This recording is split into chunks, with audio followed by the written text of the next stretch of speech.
बिस्मिल्लाहिर्रहमानिर्रहीम अस्सलाम वालेकुम दोस्तों खैर खरीयत ठीक हो ਤੁਹਾਡਾ ਆਪਣਾ ਬਿਰਾ ਮੰਜ਼ਰ ਬਾਟਾ ਤੁਸੀਂ ਵੀ ਦੇਖੋ YouTube ਚੈਨਲ ਚਲਦਾ ਫਿਰਦਾ ਟੀਵੀ ਅੱਜ ਦੀ ਵੀਡੀਓ ਦੇ ਵਿੱਚ ਇੱਕ ਹੀਨੋ 7D ਛੋਟੇ ਹਿੱਸੇ ਦੇ ਵਿੱਚ ਐਂਡ ਵੀਡੀਓ ਐਂਡ ਤੱਕ ਵੇਖੋ ਇਨਸ਼ਾਅੱਲਾ ਤੁਹਾਨੂੰ ਕੁਝ ਨਾ ਕੁਝ ਮਾਲੂਮਾਤ ਮਿਲ ਸਕਣ ਇਸ ਵੀਡੀਓ ਦੇ ਵਿੱਚੋਂ ਤੇ ਇਸ ਗੱਡੀ ਦੇ ਚਲਾਉਣ ਵਾਲਾ ਬੰਦਾ ਡਰਾਈਵਰ ਮੇਰੇ ਨਾਲ ਬੈਠਾ ਗੱਪਸ਼ਪ ਲੱਗੀ ਹੈ ਤਾਰਫ ਹੋਇਆ ਤਾਂ ਇਹ ਮੇਰੇ ਇਲਾਕੇ ਦੇ ਵਿੱਚ ਅੱਗੇ ਚੱਲਦਾ ਰਹਿ ਗਿਆ ਬੁਹਾਣਿਆਂ ਦੇ ਵਿੱਚ ਦੁੱਧ ਵਾਲੀ ਗੱਡੀ ਚਲਾਉਂਦਾ ਰਹਿ ਗਿਆ ਤੇ ਹੁਣ ਇਹ 7D ਗੱਡੀ ਚਲਾ ਰਿਹਾ ਜੀ ਮੁਲਤਾਨੀ ਬਾਡੀ ਉੱਤੇ 16 ਫੁੱਟ ਇਹਨਾਂ ਦੇ ਕੋਲ ਇਸ ਵੀਡੀਓ ਦੇ ਵਿੱਚ ਪੁੱਛਣਾ ਹੈ ਵੀ ਇਹ ਗੱਡੀ ਕਿਦੇ ਚਲਾਉਂਦੇ ਨੇ ਮਤਲਬ ਇਥੋਂ ਪੰਜਾਬ ਤੋਂ ਸਿੰਧ ਵੱਲ ਚੱਲਦੇ ਨੇ ਬਲੋਚਿਸਤਾਨ ਮਤਲਬ ਕਿਦੇ ਇਹ ਗੱਡੀ ਚਲਾਉਂਦੇ ਨੇ ਮਹੀਨੇ ਦੇ ਚੱਕਰ ਕਿੰਨੇ ਲੈਂਦੇ ਨੇ ਇਹੋ ਜੀ ਗੱਡੀ ਕਿਤਨੇ ਦੇ ਵਿੱਚ ਤਿਆਰ ਹੁੰਦੀ ਹੈ ਜਾਂ ਅਗਰ ਕੋਈ ਬੰਦਾ ਲਾਉਣਾ ਚਾਹੁੰਦਾ ਤਾਂ ਇਹੋ ਜੀ ਗੱਡੀ ਕਿੰਨੇ ਪੈਸਿਆਂ ਦੀ ਜਾਂਦੀ ਹੈ ਗੱਡੀ ਮਹੀਨੇ ਦੇ ਪੈਸੇ ਕਿੰਨੇ ਬਚਾਉਂਦੀ ਹੈ ਖਰਚੇ ਕਿਤਨੇ ਨੇ ਪਰੇਸ਼ਾਨੀਆਂ ਕੀ ਹਨ ਰੋਡ ਤੇ ਇਹ ਸਾਰੀਆਂ ਚੀਜ਼ਾਂ ਤੁਹਾਡੇ ਨਾਲ ਸ਼ੇਅਰ ਕਰਨੀਆਂ ਚੈਨਲ ਤੇ ਨਵੇਂ ਹੋ ਸਬਸਕ੍ਰਾਈਬ ਲਾਜ਼ਮੀ ਕਰੋ ਘੰਟੀ ਵਾਲੇ ਬਟਨ ਨੂੰ ਹਾਲਤ ਕਰੋ ਤੇ ਆ ਜਾਓ ਨਿੱਕੇ ਨਾਲ ਗੱਪਸ਼ਪ ਲਾਵੀਏ अस्सलाम वालेकुम वालेकुम सलाम जी ਕੀ ਹਾਲ ਹੈ ਨਿੱਕੋ ਠੀਕ ਹੈ ठीक है खैर शुक्र अल्लाह खैरियत है। पाक दा जी खैर ਆਪਣਾ ਨਾਂ ਦੱਸੀ ਪਹਿਲੇ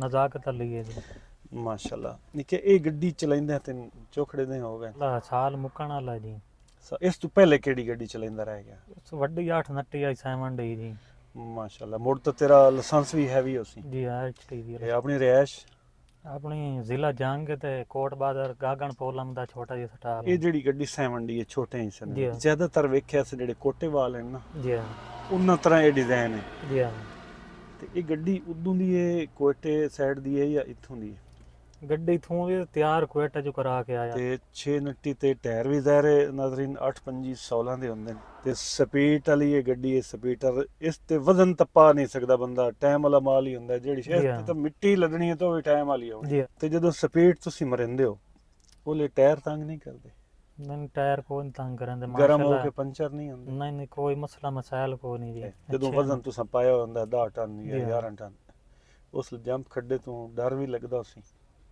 नहीं माशाल्लाह टायर अच्छे कंपनी दे पाए होन जी टाइम तो माशाल्लाह कवर करना जी ਹਾਂ मंडी दा आखिर देनी है जी ਮੈਨੂੰ ਮੇਰੇ ਵੇਖਣ ਵਾਲੇ ਨੇ ਦੱਸੋ ਬਈ ਇਸ ਗੱਡੀ ਤੁਹਾਡੀ ਕੀ ਰੂਟੀਨ ਹੁੰਦੀ ਹੈ ਕਿੱਥੋਂ ਚੱਲ ਕੇ ਕਿਤੇ ਜਾਂਦੇ ਹੋ ਤੁਸੀਂ कराची तो वही ना पेशावर पिंडी मर्दान मनसेरा जी ਤੇ ਉਹ ਟੋਬੇ जी हाँ ਇੱਥੋਂ ਮਾਲਟਾ ਲਦੇਸੋ हैदराबाद या कराची लासी जी ਉੱਥੋਂ ਮੁੜ ਕੀ ਰੂਟੀਨ ਬਣੀ ਸੋ ਤੁਸੀਂ तो मरच पैसा टाइम वाली या टमाटर लोड ਕਰਾਚੀ ਦੇ ਵਿੱਚੋਂ जी हाँ ਅਗਰ ਮਰਚਾਂ ਬਿਲ ਫਰਦ ਨਹੀਂ ਤੁਹਾਡਾ ਮੂਡ ਬਣਦਾ ਤਾਂ ਮੋੜ टमाटर लोड कर सा जी ਟਮਾਟਰ ਕਿਦੋਂ ਦੇ ਲਦੇਸੋ ਮਰਚਾਂ ਜਾਂ ਟਮਾਟਰ ये स्टाफ लिखते देन दिन पिंडी मर्दान पेशावर जी ਜ਼ਾਹਿਰ ਇਦਾਂ ਤਰੀਨ ਟਾਈਮ ਹੁੰਦਾ ਹੈ, ਟਮਾਟਰ ਲਦੀਏ ਜਾਂ ਮਰਚਾਂ ਲਦੀਏ ਉਹਨਾਂ ਦਾ ਟਾਈਮ ਹੁੰਦਾ 36 ਘੰਟੇ ਮੇਰੇ ਖਿਆਲ ਹੈ ਇਸਲਾਮਾਬਾਦ ਦਾ ਟਾਈਮ जी ਹੁੰਦਾ हाँ ਗੱਡੀ ਅਗਰ ਲੇਟ ਸ਼ੇਟ ਹੋ ਜਾਵੇ ਅੱਲਾ ਨਾ ਕਰੇ ਰਾਹ ਰੂ ਵੀ ਬੰਦ ਹੋ ਜਾਂਦਾ ये 100 मसला मसाइल ਕੀ है ਸਲੂਕ ਕਰਨ ਦੇਣ ਅਗਲੇ ਕਿ ਲੇਟ ਕਦੀ ਹੋਈ ਵੀ ਨਹੀਂ ना लेट कर देनी और टाइम कवर कर लेने हैं ਟਾਈਮ ਕਵਾ ਮਾਸ਼ਾਅੱਲਾ ਇਹ ਗੱਡੀਆਂ ਜਿਹੜੀਆਂ ਨਾ ਜੀ ਇਹ ਟਾਈਮ ਅੱਲਾ ਨਾ ਕਰੇ ਰਾਹ ਦੇ ਕੋਈ ਮਸਲਾ ਮਸਾਇਲ ਬਣਦਾ ਕੋਈ ਘੰਟਾ ਦੋ ਲੇਟ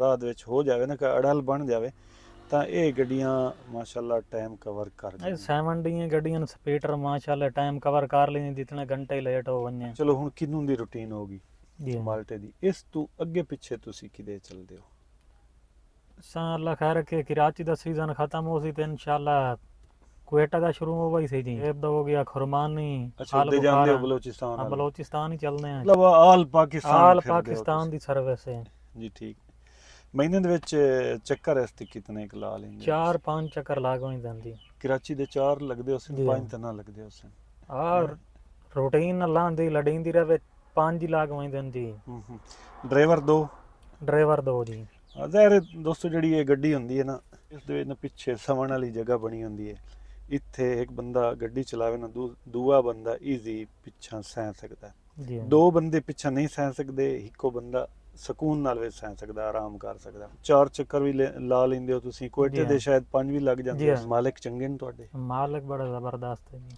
ਸਹੀ ਹੈ ਮਤਲਬ ਤੂੰ ਉੱਥੇ ਭਰੋਸਾ ਕਰਦੇ जी ਹੋ हाँ ਨਾ। वो आया ही कदे नहीं अस काम ही आप करवावना हुंदा है टायर अस आप पावने हुंदे ने ਹਾਂ ਹਾਂ ਜਿਵੇਂ ਦੀ ਇਹ ਗੱਡੀ ਖਲੋਤੀ ਹੈ ਤਿਆਰ ਹੋਈ ਹਵਾਈ ਜੀ ਹਾਂ। ਇਹ ਕੋਟੇਵਾਲ ਬਾਡੀ ਨਹੀਂ ਨਾਜ਼ਰੀਨ ਕੋਟੇਵਾਲ ਬਾਡੀ ਜਿਹੜੀ ਹੁੰਦੀ ਨੇ ਉਹ ਤੰਗ ਵੀ ਹੁੰਦੀ ਹੈ ਤੇ ਹੁੰਦੀ ਤਾਂ ਉਹ ਵੀ 16 ਫੁੱਟ ਹੈ ਲੇਕਿਨ ਉਹ ਤੰਗ ਵੀ ਹੁੰਦੀ ਹੈ ਤੇ ਉਚਾਈ ਦੇ ਵਿੱਚ ਹੀ ਘੱਟ ਹੁੰਦੀ ਹੈ ਜਿਹੜੀ ਮੁਲਤਾਨੀ ਬਾਡੀ ਹੈ ਨਾ ਜਿਵੇਂ ਮੇਰੀ ਗੱਡੀ ਦੀ ਬਾਡੀ ਮੁਲਤਾਨੀ ਬਾਡੀ 16 ਫੁੱਟ ਲੰਬਾਈ ਵੀ ਹੁੰਦੀ ਹੈ ਤੇ ਉਸ ਦੀ ਉਚਾਈ ਕੱਦਾਂ ਵੀ ਉੱਚੀਆਂ ਹੁੰਦੀਆਂ, ਮਤਲਬ ਰਾਕਟ ਦਾ ਮਾਲ ਆਸਾਨੀ ਨਾਲ ਲੋਡ ਕਰ ਜੀ ਲੈਂਦੀਆਂ। ਹਾਂ। ਜਿਵੇਂ ਇਹਦੇ ਟਾਇਰ ਸ਼ਹਿਰ ਹਨ ਜਾਂ 7 ਦੀ ਗੱਡੀ ਹੈ, ਲਸਬੇਲੇ ਦਾ ਨੰਬਰ ਹੈ, ਕੁਵੇਟਾ ਦਾ ਨੰਬਰ ਹੈ। ਕੁਵੇਟੇ ਦਾ ਨੰਬਰ ਹੈ। ਮੁੜ ਇੱਕ ਤੋਂ ਨਾਲ ਵਾਅਦੇ ਕਰਦਾ ਜਾਵਾਂ ਬਈ, ਪੰਜਾਬ ਨੰਬਰਾਂ ਤੇ ਕੁਵੇਟੇ ਨੰਬਰਾਂ ਦਾ ਫਰਕ। ਤੁਸੀਂ ਅਗਰ ਇਹੋ ਜਿਹੀ ਗੱਡੀ ਨੂੰ ਨੰਬਰ ਪੰਜਾਬ ਦਾ ਲਵਿੰਦੇ ਹੋ ਨਾ ਜੀ, ਇਹ ਹਾਲਾਂਕਿ 165 ਹਾਰਸ ਪਾਵਰ ਹੈ ਤੇ ਉਹ ਜਨਾਬ ਵਜ਼ਨ ਜਿਹੜਾ ਉੱਤੇ ਲਿਖ ਛੱਡਦੇ ਨੇ ਲੇਡਨ weight 12 ਟਨ ਜਾਂ 14 ਟਨ ਜੀ ਹਾਂ। ਐਵੇਂ। ਜਿਹੜੀਆਂ ਕੁਵੇਟੇ ਦੀਆਂ ਗੱਡੀਆਂ ਹਨ, ਕੁਵੇਟੇ ਨੰਬਰਾਂ ਦੀਆਂ ਜਾਂ ਲਸਬੇਲੇ ਨੰਬਰਾਂ ਦੀ ਗੱਡੀਆਂ ਨੇ, ਇਹਨਾਂ ਦਾ ਲਿਖਦੇ ਨੇ 18 ਟਨ। ਜੀ ਹਾਂ। ਤੁਹਾਡਾ 18 ਟਨ ਲਿਖਿਆ? 17.5 ਟਨ ਪਾਸ। 17? ਜੀ ਹਾਂ। 17, 17.5 ਜਾਂ 18 ਟਨ ਲਿਖ ਛੱਡਦੇ ਨੇ ਤੇ ਮੁੜ ਉਹ ਸਹੀ ਨਹੀਂ, ਉਦੋਂ ਦਾ ਨੰਬਰ ਲਵਾਇਆ ਹੋਇਆ। ਹੁਣ ਮੇਰੀ ਗੱਡੀ ਦਾ 12 ਟਨ ਲਿਖਿਆ ਹੋਇਆ ਵਜ਼ਨ, ਲੇਡਨ weight 12 ਟਨ। ਉਹ ਯਾਰ ਮਰਜ਼ਦਾ ਤਾਂ ਨਹੀਂ ਹੈ ਨਾ, ਟਰੱਕ ਕੇ ਹੀਨੋ 7 ਟਰੱਕ ਦੀ ਕੇ ਗੱਡੀ ਫਾਈਲ ਹੈ। ਦੇ ਵਿੱਚ ਹੀਨੋ ਟਰੱਕ ਲਿਖਿਆ ਹੋਇਆ, ਕਾਗਜ਼ਾਂ ਤੇ ਹੀਨੋ, ਕਾਪੀ ਤੇ ਵੀ ਹੀਨੋ ਟਰੱਕ ਲਿਖਿਆ ਹੋਇਆ। ਕਾਪੀ ਤੇ ਐਕਸਾਈਜ਼ ਵਾਲੇ ਹੀਨੋ ਟਰੱਕ ਲਿਖ ਕੇ ਤੇ ਅੱਗੋਂ 12 ਟਨ ਲੇਡਨ weight ਲਿਖ ਛੱਡੇ ਨੇ। 12 ਟਨ ਹੁਣ ਗੱਡੀ ਖਾਲੀ ਮੇਰੇ ਦਾ ਵਜ਼ਨ ਹੈ 6400 kg। 6400 kg ਖਾਲੀ ਦਾ ਵਜ਼ਨ ਹੈ ਤੇ ਮੋਸਟ ਲੱਦਣਾ ਕੀ ਹੈ। ਇਹੋ ਜੀ ਗੱਡੀ ਤਕਰੀਬਨ ਅੰਦਾਜ਼ੇ ਚ ਕਿਤਨੇ ਕੁ ਦੀ ਲੱਭ ਜਾਂਦੀ? ਇਹ ਮਾਸ਼ਾਅੱਲਾ ਜਿਹੜੀ ਜੈਨੂਅਨ ਲੋਡਰ ਹੈ ਨਾ, ਇਹਦਾ ਕਰੋੜ ਤੋਂ ਉੱਤੇ ਆਂਦੀ ਹੈ। ਨਾਜ਼ਰੀਨ, ਅਗਰ ਤੁਸੀਂ ਆਪ ਤਿਆਰ ਕਰਦੇ ਹੋ ਜਾਂ ਚਲਦੀ ਗੱਡੀ ਲੈਂਦੇ ਹੋ ਨਾ ਤਾਂ ਲਗਭਗ ਤੁਹਾਨੂੰ 90 ਤੋਂ ਕਰੋੜ ਤਾਈਂ ਇਹ ਗੱਡੀ ਲੱਭਣੀ ਨੇ। 4 ਚੱਕਰ ਲੱਗਣ ਜਾਂ 5 ਲੱਗੇ ਐਵਰੇਜ ਬਚਤ, ਉਹ ਤਾਂ ਮੇਰੇ ਵੇਖਣ ਵਾਲਿਆਂ ਨੂੰ ਦੱਸੋ ਬਈ, ਅੰਦਾਜ਼ਾ ਕੋ 68 ਦੱਸੋ ਚਾਹੇ ਨੂੰ। ਤੇ ਮਾਸ਼ ਰੋਜ਼ ਹੀ ਲਾਭ ਪੈਂਦੀ ਹੈ। ਸਹੀ। ਜੀ ਹਾਂ। ਮਤਲਬ ਮਾਲਕਾਂ ਦਾ ਢਿੱਡ ਵੀ ਪਲਦਾ ਪਿਆ ਤੇ ਤੁਹਾਡਾ ਵੀ। ਜੀ ਹਾਂ। ਜੀ ਇਹ ਘਰ ਤਾਂ ਚੰਗਾ ਚਲਾਈਂਦੀ ਹੈ ਨਾ ਨਹੀਂ ਮਾਸ਼ਾਅੱਲਾ ਸੋਹਣੀਆਂ ਰੋਜ਼ੀਆਂ ਕਰ ਰਹੀ ਹੈ ਗੱਡੀ। ਅੱਛਾ, ਰੋਡ ਤੇ ਚੱਲਦੇ ਹੋ, ਇਹ ਤਾਂ ਚਲੋ ਬਚਤ ਸੋਹਣੀ ਰੋਜ਼ੀ ਵੀ ਦਿੰਦੀ ਹੈ ਮਾਸ਼ਾਅੱਲਾ। ਪੈਸੇ ਬਣਾਉਣ ਵਾਲੀ ਨਾਜ਼ਰੀਨ ਨੇ ਮਸ਼ੀਨ ਆਖਿਆ ਜਾਂਦਾ ਹੈ 7 ਦੀ ਗੱਡੀ ਨੂੰ। ਰੋਡ ਤੇ ਪਰੇਸ਼ਾਨੀਆਂ ਵੀ ਤਾਂ ਹੁੰਦੀਆਂ। ਬੜੀ ਜ਼ਲਾਲਤ ਹੈ ਜੀ, ਰਸਤੇ ਬਣ ਰਹੇ ਹਨ, ਰਸਤੇ ਬੰਦ, ਚਲਾਨ 5-5 ਹਜ਼ਾਰ ਦਾ ਕਰਾਂਦੇ ਖਲੋਤੇ ਨੇ। ਟੈਕਸ ਵੀ ਬਹੁਤ ਵੱਧ ਗਏ ਹੁਣ।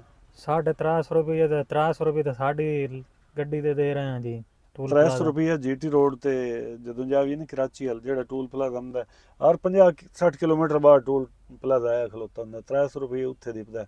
ਤੇ ਮੋਟਰਵੇ ਤੇ ਵੀ ਬਹੁਤ ਟੂਲ ਟੈਕਸ ਹੈ ਤੇ ਜੀ ਚਲਾਨ ਖਾਲੀ ਬਹੁਤ। ਗੱਡੀ ਹੋਵੇ ਤਾਂ ਹੀ ਚਲਾਨ ਕਰ ਦਿੰਦੇ ਨੇ ਟ੍ਰੈਫਿਕ ਵਾਲੇ, ਪੈਟਰੋਲਿੰਗ ਵਾਲੇ ਕਰ ਦਿੰਦੇ ਨੇ ਖਾਲੀ ਗੱਡੀ ਨੂੰ। ਮੇਰੇ ਵੇਖਣ ਵਾਲੇ ਨੇ ਦੱਸੋ ਵੀ ਤੁਸੀਂ ਜਾਂਦੇ ਹੋ ਕਰਾਚੀ, ਜੀ ਹਾਂ। ਆਵਣ ਜਾਵਣ ਦਾ ਮਿਸਾਲ ਦੇ ਤੌਰ ਤੇ 3 ਲੱਖ ਰੁਪਏ ਕਿਰਾਇਆ ਤੁਹਾਡਾ ਬਣਦਾ ਹੈ, ਕੋਈ 70-75 ਜਾਵਣ ਦਾ, ਜੀ ਹਾਂ। ਬਾਕੀ ਵਾਪਸੀ ਦੂਜਾ ਕਿਰਾਇਆ ਜ਼ਿਆਦਾ ਹੁੰਦਾ। ਜੀ ਹਾਂ। ਤਾਂ ਉਸ ਮਿਸਾਲ ਦੇ ਤੌਰ ਤੇ 3 ਲੱਖ ਦੀ ਅਗਰ ਮਜ਼ਦੂਰੀ ਹੈ ਤਾਂ ਉਸ ਦੀ ਬਚਤ ਤਕਰੀਬਨ ਕਿਤਨੀ ਇੱਕ ਹੋ ਜਾਂਦੀ ਹੈ? 35-40 ਹਜ਼ਾਰ ਰੁਪਏ ਬਚਦਾ ਜੀ। ਅੱਛਾ, ਸਾਰੇ ਖਰਚੇ ਕੱਢ ਕੇ। ਜੀ ਹਾਂ। ਅੱਜ ਦੀ ਵੀਡੀਓ ਇਥਾਂ ਹੀ ਮੁਕਾਈਨੇ। ਵੀਡੀਓ ਪਸੰਦ ਆਵੇ ਵੀਡੀਓ ਨੂੰ ਲਾਈਕ ਕਰਸੋ, ਚੈਨਲ ਸਬਸਕ੍ਰਾਈਬ ਕਰਨਾ ਨਹੀਂ ਭੁੱਲਣਾ, ਠੀਕ ਹੈ। ਇਨਸ਼ਾਅੱਲਾ ਇਸੇ ਤਰ੍ਹਾਂ ਨਵੀਂ ਵੀਡੀਓ ਲੈ ਕੇ ਤੁਹਾਡੇ ਨਾਲ ਹਾਜ਼ਰ ਹੁੰਦਾ ਰਸਾਂ। ਹੁਣ ਇਜਾਜ਼ਤ ਚਾਹਾਂ ਜੀ, ਅੱਲਾ ਹਾਫਿਜ਼।